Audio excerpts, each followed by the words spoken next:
Hola, hola, bienvenidos a Big Left. Estoy repitiendo el video que hice en la calle porque el ruido es muy grande y no me gusta faltar el respeto a las personas que me siguen en este canal. Estoy en este momento padeciendo una dolencia en mis dos rodillas porque en el sur, donde yo vivo, que ustedes a veces han visto algunos paisajes de donde yo hago mis videos, ahí trabajé muy duramente en la construcción de una bajada con bolones, más de 300 bolones por dar una cifra, porque eran muchos bolones, varias camionetadas de gravilla que la bajé con una carretilla y me maltraté las dos rodillas y me duelen, estoy medicándome y, y eso es grave porque no voy a poder seguir trabajando en el campo, porque estoy asustado si voy a tener que operarme, no sé, espero no tener que operarme, pero de aquí en adelante no puedo seguir trabajando fuerte, que me encanta a mí el trabajo fuerte, el trabajo de esclavos. La cosa que me guste más, el trabajo de los esclavos, me encanta, pero no puedo. Ese trabajo duro, fuertísimo. Y es triste para mí, he estado bastante bajoneado, además que estoy tomando acá en Santiago unos remedios que son para la alergia al polen y que siempre me vienen en septiembre, y este remedio me deja atontado hasta como las 3 de la tarde. Recién fui a comprar a la farmacia caminando descalzo. Llevo 3 días caminando descalzo. Es una manera de poder, de hacer alguna terapia a lo que yo estoy viviendo.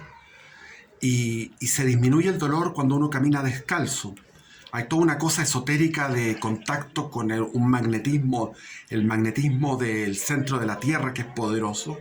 Yo creo que es así, porque hay un hierro y un níquel fundido, hay una densidad en el núcleo de la Tierra tremendo. Pero más que eso también, o antes que esa cosa esotérica, es la humildad radical que te da el caminar descalzo. Realmente se los recomiendo. Ahora fui a comprar a la farmacia un montón de remedios y son como 10 cuadras ida y 10 cuadras vuelta. Ahí hice el video, que no lo voy a subir porque se escucha mal, y, y ni un problema. Cuando uno comienza a andar descalzo en la calle, primero hay gente que te mira raro, te acostumbras a las miradas, pero lo más increíble es que viene como un shock. Te sientes indefenso. Yo me acordaba que los neonazis, las personas que andan en violencia, andan con unos bototos con punta de acero. Andan protegidos sus pies. Y todos andamos con alguna zapatilla o bototo o lo que sea, incluso un mocasín te protege. Y te sientes protegido y estás aislado de la indefensión que uno vive.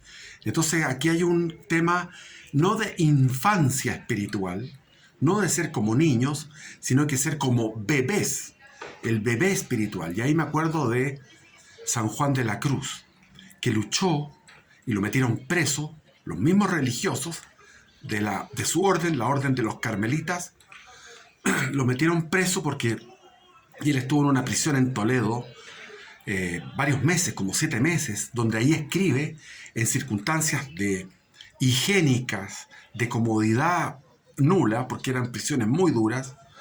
Él escribe ahí el Cántico Espiritual, que es una poesía de alabanza a Dios y una poesía de cómo el alma va hacia Dios. Es una cosa entrañable. Entonces, aquí me viene la meditación de por qué San Juan de la Cruz quería que anduvieran descalzos los carmelitas. Porque cuando uno anda descalzo, anda en una indefensión y anda en una humildad radical, que hace muy bien al espíritu y al cuerpo, porque se ejercitan unos músculos que no se ejercitan cuando andas calzado, etcétera. Y de ahí, en la mañana fui descalzo a la parroquia, porque aquí en la casa de mi madre había mucho ruido. Hay colegios cerca y estaban celebrando en todas partes el 18, en los colegios, en los jardines infantiles. Y llegué a la parroquia y en la parroquia había 1000 alumnos de un colegio que estaban teniendo una misa patriotera, bullanguera, guachaca y bueno, con las cuecas de siempre, las cuecas famosas. Y sentí en todas partes esta omnipresencia. Ahora cuando fui a comprar a la farmacia, volví y estaban en todos los lugares que hay sectores donde hay empresas, hay muchas empresas, el olor a la carne, la risa inmoderada, el comienzo de la euforia de la gula, todo esto comienza con estas fiestas que yo las encuentro vacuas, vacías, porque realmente muy pocos son patriotas. Somos patriotas, muy pocos, auténticamente patriotas, muy pocos. Entonces es una fiesta vacía y me repugna realmente. Y ahí en la parroquia tuve que esperar a que terminara la misa y dije yo ahora voy a poder orar frente al Santísimo, que el Santísimo con el Novus Ordo, después del Concilio Vaticano II, en vez de estar en el centro, estaba a un costado. Fui al costado a orar, pero después de que salieron todos los alumnos, los niños de primero básico a cuarto medio, siguió gente ahí, pusieron música, y siempre cuando voy a la parroquia hay música, música fuerte. Recuerdo que cuando estaba trabajando andaba en el centro con corbata, con traje y corbata, buscando clientes.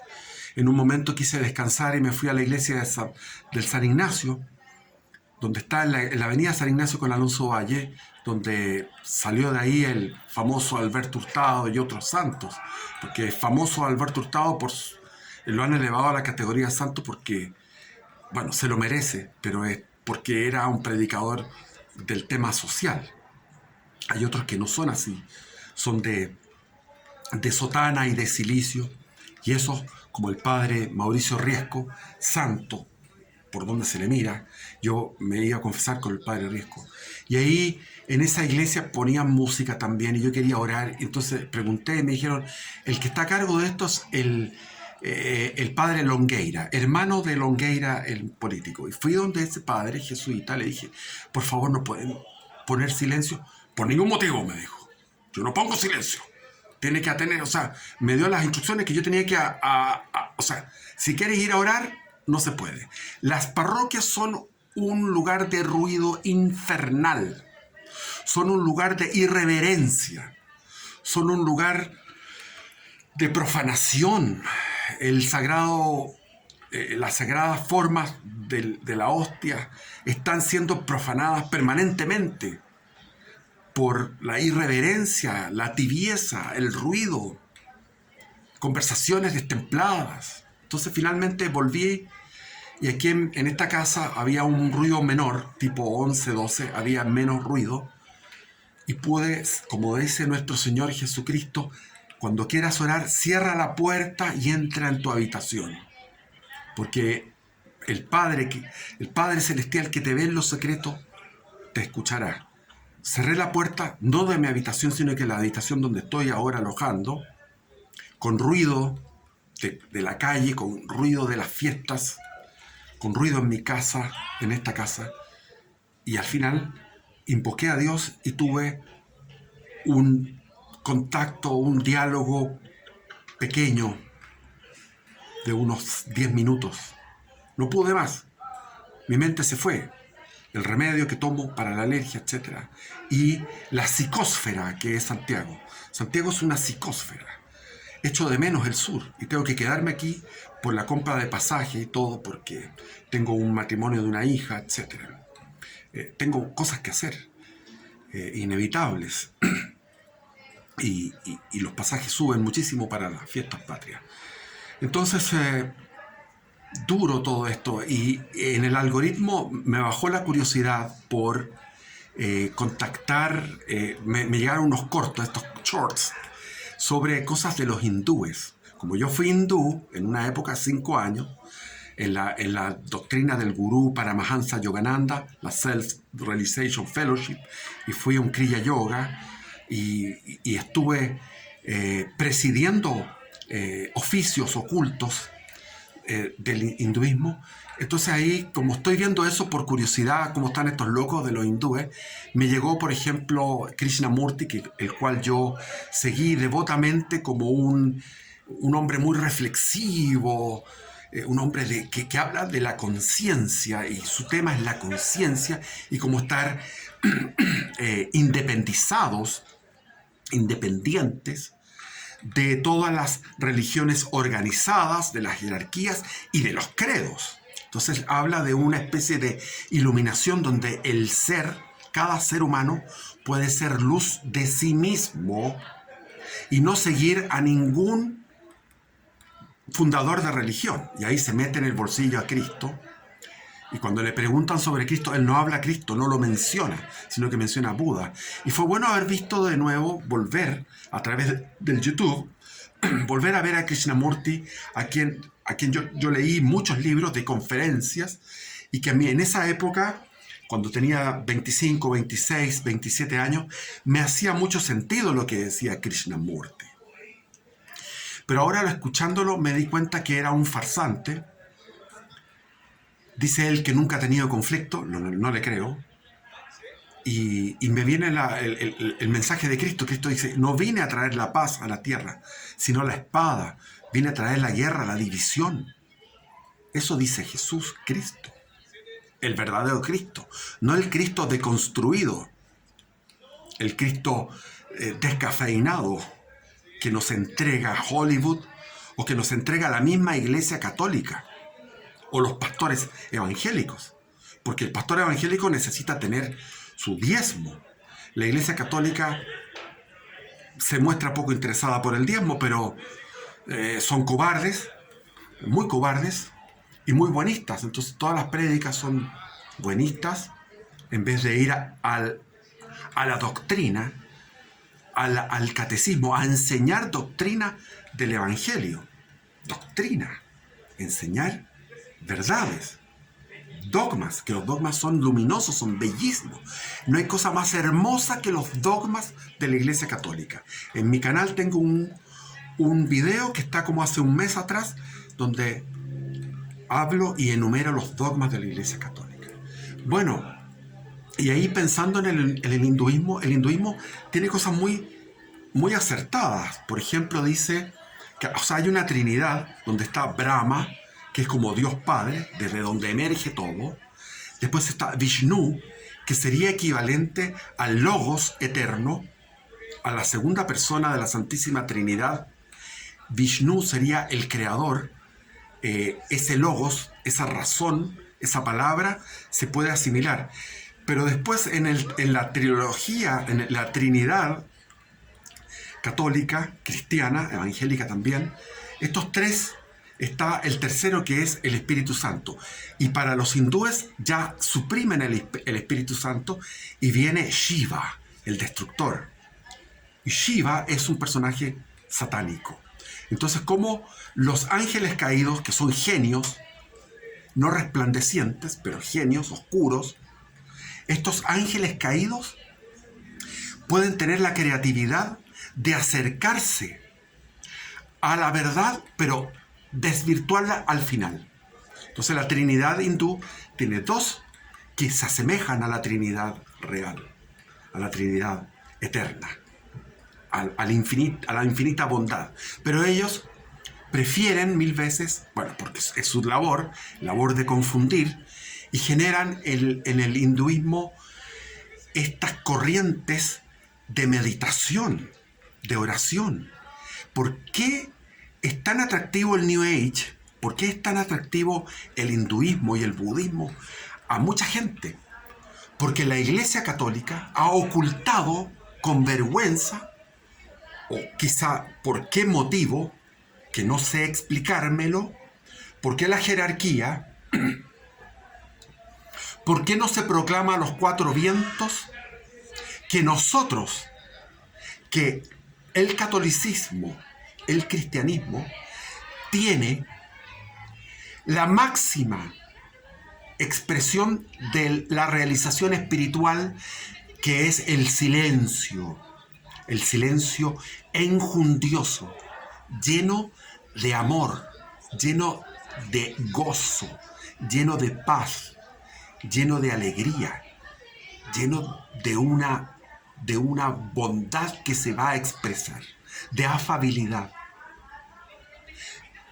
Todos esos dones del Espíritu Santo que están en los sacramentos y que están en la oración silenciosa del católico, están ocultos. O sea, lo que ve la gente cuando va a estas iglesias, ve ruido, ve superficialidad, ve algo que es como estar en la misma escuela tocando la cueca, como lo que me pasó hoy día. Pero tenemos a un San Juan de la Cruz, el descalzo, que les vuelvo a recomendar: salgan a la calle y anden, caminen descalzos. Es lo máximo. Y después tenemos a Teresa de Ávila, en España, en el siglo XVI. Pero tenemos una multitud de santos. San Alfonso de Ligorio, San Juan, etc. O sea, vayan y visiten esos canales de YouTube que están apuntando a la espiritualidad católica, que es la máxima, porque es la verdadera, con la cual el ser humano se encuentra con un tú con mayúscula, con un tú absoluto infinito. En fin, después, como tengo que guardar reposo, que me cuesta, escuchando las noticias, veo que ahora se va a pasar una nueva línea roja en el conflicto entre Ucrania, que es el conflicto de la OTAN, contra Rusia. Rusia es una nación que quiere tener su soberanía, tiene un discurso de soberanista, y Occidente está poseído por una élite mercantilista, una élite financiera, cosmopolita, que está con poderes demoníacos, 100% al servicio del demonio. En su agenda está la ONU ahí. Entonces hay dos bloques. Y los dos, no crece que Rusia, China, Irán, Corea del Norte sean los buenos, por ningún motivo. Aquí es malo contra malo. Como en la Segunda Guerra Mundial. Los alemanes atacaron a los soviéticos. La Alemania hitleriana no era mejor que los soviéticos, ni los soviéticos no eran mejores que los alemanes hitlerianos, nazis, no. Quizás para mi gusto tenían mejores diseños de uniformes. La tropa, la Wehrmacht, era más elegante, pero no tenía nada más que eso, una superioridad estética y cultural, de que eran gente más culta. Pero no había una superioridad moral. En este caso lo mismo, podemos decir que Occidente es más afín a nosotros porque somos de este barrio y nosotros, bueno, tenemos Estados Unidos, pero Estados Unidos está con los demócratas, puede que salga la Kamala Harris, porque dicen que ganó en este debate, etcétera, etcétera. O sea, pueden venir circunstancias muy duras en este Occidente que está deconstruido. Entonces, y uno siente simpatía realmente por Israel porque es más occidental y los otros son más lejanos, pero somos malos. Aquí somos patos malos y al otro lado son patos malos, malo contra malo. Y lo que advertía nuestra Santísima Madre en Fátima, que venía el castigo por mano de Rusia, venía el castigo por mano de una guerra, y advertía de que esa guerra iba a terminar, y nadie pensaba que iba a terminar tan luego. Terminó en el año 18, esto fue en el año 17. Y dijo, bien, vendrá otra guerra peor. Profetizó otra guerra peor, que fue la Segunda Guerra Mundial. Y hay profecías de una tercera. Y esto parece el cuento de Pedrito y el lobo, que Pedrito salía y decía, viene el lobo, y no venía nunca, viene el lobo, no venía nunca el lobo. Yo desde niño que vengo escuchando, desde que tenía 3 años de edad, cuando supe lo del atentado a Kennedy, vi en el diario esa noticia y vi la bala que entraba en el cráneo, que salía en el mercurio. Tenía 3 años y me recuerdo de ese hecho histórico. Y desde ahí empecé a escuchar siempre, lo escuchaba en las conversaciones de los adultos, que al principio no entendía qué era, pero después lo fui entendiendo, la amenaza nuclear. Me crié con la amenaza nuclear. Después se relajó este tema en los años 90 y en los 2000, pero a partir del 2020 ha venido de nuevo el cuento de Pedrito del Lobo. Putin lanza amenazas y tiene muchísima paciencia y es moderado para el pueblo ruso. Putin es moderado, lo encuentran moderado, el pueblo ruso lo encuentra moderado. Ellos quieren ir más allá. ¿Por qué? Porque le están tocando las bolas, lo están tocando. Es decir, han cruzado límites. Primero eran los cohetes no sé cuantitos, los tanques no sé cuantitos, de ciertos niveles de tanques, y después llegaban los instructores, y después los que manejaban esas máquinas complejas. Se suponía que eran gente de alta calificación que venía de la OTAN, pero después hay una confesión de que hay franceses y hay ingleses de soldados que están ahí. O sea, hay una confesión de que bueno, está peleando. En Odessa hay presencia británica y ellos lanzan cohetería hacia Crimea, etcétera. Que lo de Kursk fue una ofensiva programada desde la OTAN, y el 80% de la OTAN es Estados Unidos. Estados Unidos no va a salir indemne, dice Putin, porque están los submarinos nucleares y están los cohetes hipersónicos, que no tienen para qué llevar carga nuclear, pueden llevar una carga convencional. Pero Rusia tiene un cohete hipersónico y tiene submarinos que pueden estar a 50 o 100 kilómetros de distancia de la costa este, y puede sufrir Estados Unidos. O sea, ellos están pasando ahora una línea roja, han pasado varias líneas rojas y ahora tienen una línea roja gruesa, que es permitir que Ucrania utilice cohetería de la OTAN para atacar posiciones estratégicas, como podría ser el Kremlin en Rusia, o sea, en Moscú. Entonces, ¿estamos preparados para una catástrofe de esa naturaleza? ¿Estamos preparados? No. Por algo Jesús nos advirtió. Dice, los últimos tiempos serán como los tiempos de Noé, donde se casaban, donde la gente vivía como que no pasa nada. Comían y bebían en los tiempos de Noé. En los tiempos de Noé había violencia, había robo, había saqueos, había estos estallidos que llaman estallidos sociales. Esos estallidos fecales existían en los tiempos de Noé. Y los que estaban trabajando en el arca de Noé se reían de Noé, se burlaban de Noé. ¿Qué hace este bruto? ¿Cuántos estamos construyendo un arca? Físicamente. Yo me fui al sur porque prefiero estar lejos. Y hay muchos que tienen recursos económicos y se quedan en las grandes ciudades porque el cerdo le gusta el estiércol, le gusta el barro, se quedan ahí. Siempre han estado ahí. Y tienen muchísima plata. En el barrio alto está lleno. El 75% de la plata de Chile está en el barrio alto. Y los tipos están aquí y muchos no se van. No quieren construir su arca de Noé. Y el arca de Noé espiritual, ¿la construimos? ¿La construimos? Me preocupo yo, me pregunto yo. Y se me quedó en el tintero el otra vez que hablé en el video sobre la envidia de los izquierdistas. Y la envidia de los izquierdistas de clase baja, que son pocos, porque la mayoría de la clase baja no pescan este discurso de odio, este discurso ideológico de los marxistas, no lo pescan. Por eso es que el señor Hugo Gutiérrez, que tiene los ojos rojos, encendidos en ira, recogió este término del facho pobre y cuando le fracasó el plebiscito de su mamarracho, de esa asquerosidad constitucional, y salió un 62% en contra, gritó enfurecido contra los fachos pobres, porque en el fondo la mayoría de los hombres modestos no toman en cuenta eso y no son envidiosos.